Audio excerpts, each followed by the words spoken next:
शहादत बयान करने के, जिसमें कहते हैं हाय हुसैन तो सकीना तो ज़ैनब। हमारे बुजुर्गों ने हमें ये सबक, हमारे बुजुर्गों ने हमें बताया कि इमाम हुसैन की शहादत इस तरह बयान करो कि नौजवानों में जज्बा जिहाद पैदा हो, औरतें सब्र का पहाड़ बन जाए, इस तरह शहादत हम वो वाली। लेकिन एक बात जरूर ज़हन में रखें, ये जो लोग कहते हैं ना बड़े मजलूम थे पानी नहीं आ सका, मेरे से हवाला देखे जिसने देखना है, मेरे से हवाला देखे, मेरे से। हजरत इमाम हुसैन मैदान करबला में थे तो थोड़ी सी जगह खोद के ना इमाम हुसैन ने तो खंदक खोदी। खंदक खोदना अरब का रिवाज था, मदीने में भी खंदक खोदी गई, उसका नाम ही जंगे खंदक। तो खंदक खोद के ना आग जलाई जाती थी, ये हिफाजत का एक जरिया था ताकि दुश्मन ना आए। तो इमाम हुसैन ने अपने खैमे के सामने खंदक खोद के उसमें आग जलाई ताकि पर्दा रहे, औरतों के पास को दुश्मन ना आए। तो एक शख्स सामने खड़ा होकर कहने लगा, हुसैन तूने दुनिया में ही आग जला ली है। माज अल्लाह सुम्मा माज अल्लाह कहने लगा, आगे तो आग मिलेगी, यहां जला ली है। तो इमाम हुसैन कहने लगे, मैं हुक्म देता हूं आग को कि तुझे अभी पकड़ ले। लोग कहते हैं मजलूम थे, मैं हुक्म देता हूं आग को तुझे अभी पकड़ ले। ये लफ्ज इमाम हुसैन ने कहे। मैं 3 किताबें तो मेरी लाइब्रेरी में अभी हैं जिनमें हवाला है, 3 कुतब से, और आज कल परसों की किताब नहीं, सैकड़ों साल पुरानी। जब कहा ना मैं हुक्म देता हूं, तो वो आदमी घोड़े से नीचे गिरा, घोड़े से नीचे गिरा, और घोड़े की रिकाब के अंदर उसका पैर उलझा। घोड़ा डर के इतना दौड़ा कि जाके उस आदमी को आग में फेंक दिया। इमाम हुसैन के सामने जल के मर गया।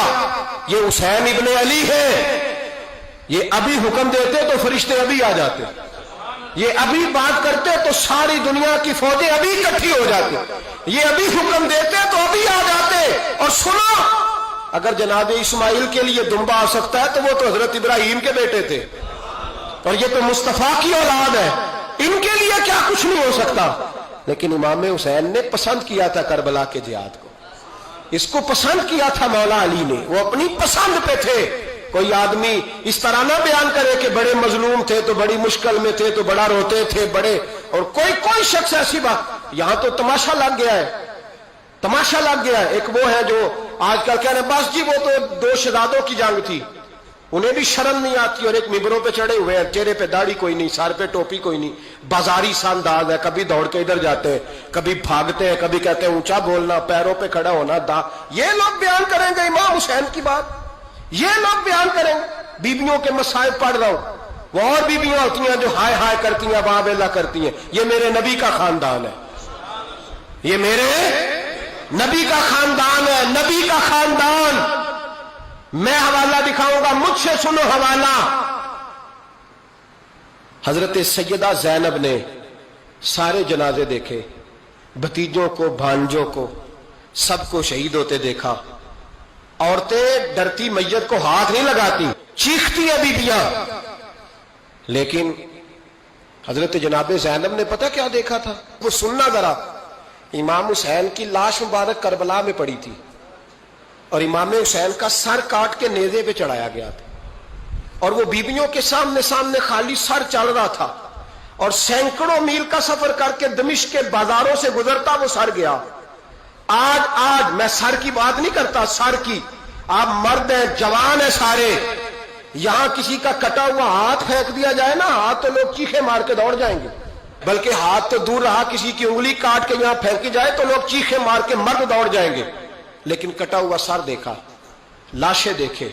यजीद का दरबार आया, बीबी साहबा को ना ऐसे औरतों ने अपने हाले में लिया है, सैयदा ज़ैनब वहां बैठ गई। तो जब बोला ना यजीद दरबार में, कहने लगा कि देखो अल्लाह ने इज्जत वालों को इज्जत दी, माज अल्लाह सुम्मा माज अल्लाह। और मेरे मुखालिफिन का क्या असर हुआ जब उसने देखे ना, एक आदमी मजबूर है, मकहूर है, इतना लंबा सफर है, गुर्बत है, प्यास है, बीमारी है, क्या अंदाज है जब इस आलम में यजीद के दरबार में उसने गुस्ताखी की इमाम हुसैन की। यहां लोग कहते हैं किसी को कुछ ना कहो, कि क्यों ना कुछ कहें, जो सैयदना इमाम हुसैन के बारे में बात करेगा जुबानें खींचेंगे उसकी, जो सहाबा के बारे में बात करेगा हम करने देते हैं। ये क्या बात हुई, गुस्ताखी करना, बेअदबी करना, ये कौन सा दीन है? ये तो तुम बेदीनी फैला रहे हो।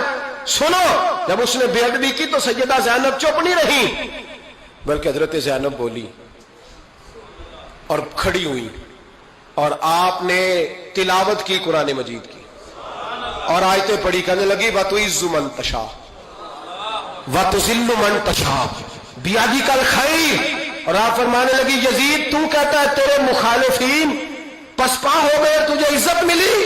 آپ فرمانے لگے یہ تیرا دربار ہے نا, یہ تیرا سجا ہوا ہے نا, تیرا اس وقت ڈنڈا چلتا ہے نا. فرمانے لگی چند سال ٹھہر جا, تیرے اوپر لوگ لعنتیں برسائیں گے. اور فرمایا جب جمعے پڑھے جائیں گے تو لوگ میرے حسین کے نام کے خطبے پڑھیں گے. فرمایا آج یہ تیرا دربار ہے نا.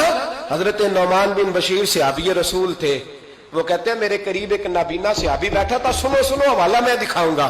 کہنے لگے میرے قریب اس وقت یزید کے دربار میں ایک نابینا صحابی بیٹھے تھے. جب بی بی زینب نے یہ بات کی نا تو وہ نابینا صحابی میرا ہاتھ پکڑ کے کہنے لگے نعمان علی آ گئے ہیں, یہ تو علی کی آواز ہے, علی آ گئے. جبریل امی بول رہے ہوں جیسے, حکمت کے گوہر رول رہے ہوں جیسے, دربار دمشق میں وہ زینب کا خطاب منبر پہ علی بول رہے ہوں جیسے. کہنے لگے علی آ گئے, علی, یہ تو علی کی آواز ہے. جناب نعمان بن بشیر کہنے لگے نہیں, علی جب بولتے تھے تو بڑا رنگ ہوتا تھا, ابھی تو زینب کھل کے بول ہی نہیں رہی, ابھی تو زینب ستائی ہوئی ہے, ابھی تو زینب زخم کھا کے آئی ہے, ابھی تو زینب پیاسی ہے. کاش زینب تر و تازہ ہوتی تو زینب خطبہ پڑھتی تو علی کی طرح گرجدار آواز نکلتی. یزید کے محل کانپتے, جبریل امی بول رہے ہوں جیسے, حکمت کے گوہر رول رہے ہوں جیسے, دربار دمشق میں بی بی زینب کا خطاب منبر پہ علی بول رہے ہوں جیسے. وہ مسکینوں کی طرح منتیں نہیں کر رہے تھے, ہائے پانی ان کا مزاج ہی نہیں تھا, بلکہ وہ دلیر لوگ تھے, دلیر, اور بر موقع بر محل بولتے تھے. یزید آیا دربار میں, جب یہ سارا قافلہ وہاں پہنچا تو یزید دربار میں آیا, اور جب وہ دربار میں آیا تو بادشاہوں کا طریقہ ہے, گاڑیاں, اب ہمارے بادشاہوں نے روٹر والی گاڑیاں رکھی ہوئی ہیں, وہ یوں یوں چلتی ہیں, شور ہوتا ہے پیچھے. اس زمانے میں کہا جاتا تھا با دبا ملاحظہ ہوشیا, پیچھے ہٹ جاؤ پیچھے ہٹ جاؤ, نعرے لگنے لگے. تو یزید کا ایک ناخلف بیٹا امام زین العابدین سے کہنے لگا تیرا باپ کہاں ہے, دیکھ یہ میرے باپ دادا کے نعرے, دیکھ میرے باپ کے نعرے, تیرے کدھر ہے. ابھی یہ بات شروع اس نے کی تھی کہ دمشق کی جامع مسجد میں زور کی اذان ہو گئی, اور جب مؤذن نے کہا نا اشہد ان محمد رسول اللہ, تو امام زین العابدین اس کا ہاتھ پکڑ کے کہنے لگے یہ میرے نانا کے نعرے لگ رہے ہیں, اگر تیرا ہے تو بتا, یہ میرے نانا کے نعرے. اور فرمایا تیرے باپ کے 2-2.5 سال لگیں گے, میرے نانے کے قیامت کے بعد بھی لگیں گے. میرے نانے کے نعرے قیامت کے یہ لگتے رہیں گے, لگ رہے ہیں اور لگتے تھے اور لگتے رہیں گے.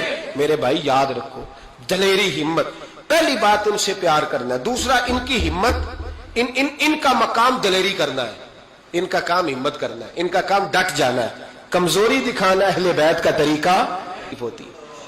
حضرت عباس کے بازوؤں میں درد ہوتی, جناب زینب پھر پریشان ہوتی ہیں کہ ہم تو اس بے حیائی کے خلاف لڑے اور امت ابھی یہ گند کر رہی. جو چوکوں میں کھڑا ہوتا ہے نا عورتوں کو تاڑتا ہے, وہ یزید کے طریقے پہ عمل کرتا ہے. یہ دلائل ہے, آپ سوچ لیں, اندازہ کر لیں کہ ہم نے کس جماعت میں کھڑے ہونا ہے. اس لیے گند سارا نکالیں. امام حسین کا ایک پیغام آج اپنانا بڑا ضروری ہے. امام حسین نے سر سجدے میں کٹایا اور قرآن کی تلاوت نیزے کی نوک پہ بھی جاری رہی ہے. اس لیے آج کم از کم 10 نفل امام حسین کی سنت سمجھ کے ضرور پڑھیں گے انشاءاللہ. جنہوں نے روزہ رکھا ہے بڑا اچھا کیا ہے, چلو جو نہیں رکھ سکے پھر بھی نفلی ہے, کوئی فرض نہیں. کم از کم 3 دفعہ سورت یاسین کی تلاوت آج ضروری ہے امام حسین کے لیے. کریں گے انشاءاللہ تعالی. اگر وہ نیزے کی نوک پہ پڑھ سکتے ہیں تو آپ ان کی خاطر بھی تو پڑھ ہی سکتے ہیں نا. تو بہت ضروری کام آج نفل